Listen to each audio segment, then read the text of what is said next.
আমরা এই জুলাইয়ের চেতনা নিয়ে কেউ যেন ব্যবসা করব না। আশা করি এই জুলাইয়ের চেতনাকে ব্যবহার করে কেউ কোনো রাজনৈতিক সংগঠন হিসেবে এই চেতনাকে ব্যবহার করব না। জুলাই আমাদের চেতনা, ঠিক আছে, কিন্তু জুলাই আমাদের শক্তি।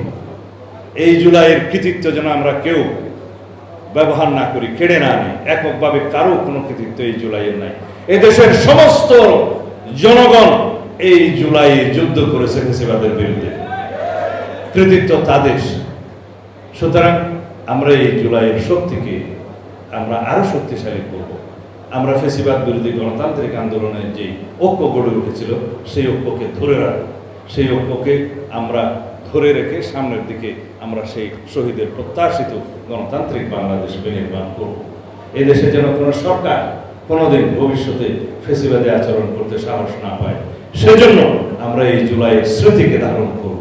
জুলাই স্মৃতি জাদুঘর সেই স্বাক্ষর বহন করবে এবং সেটা দেখে ভবিষ্যতের সকল সরকার শিক্ষা গ্রহণ করবে। এই সেই গণভবন, এখানে জুলাইয়ের স্মৃতি ধারণ করা আছে। যারা ফ্যাসিবাদী আচরণ করবে তাদের পরিণতি এরকম হবে। সুতরাং আমরা তো আমাদের বয়স হয়ে গিয়েছে, আমরা তোমাদের রেখে যাচ্ছি। তোমরা এই গণতন্ত্রকে এগিয়ে নিয়ে যাবে, বাংলাদেশকে বিনির্মাণ করবে। সেই বাংলাদেশ, যে বাংলাদেশের স্বপ্ন ৭১-এর শহীদেরা দেখেছে, যে বাংলাদেশের স্বপ্ন জুলাইয়ের শহীদেরা দেখেছে, যে বাংলাদেশের স্বপ্ন যারা দুচোখের আলো হারিয়েছে তারা দেখতে না পেলেও তাদের সন্তানরা যেন দেখে, সেই প্রত্যাশিত বাংলাদেশ বিনির্মাণে আসুন আমরা সবাই অঙ্গীকার করি আজকের এই 15 জুলাই। আমি এখন সেই প্রত্যাশা ব্যক্ত করে বিদায় নিতে চাই।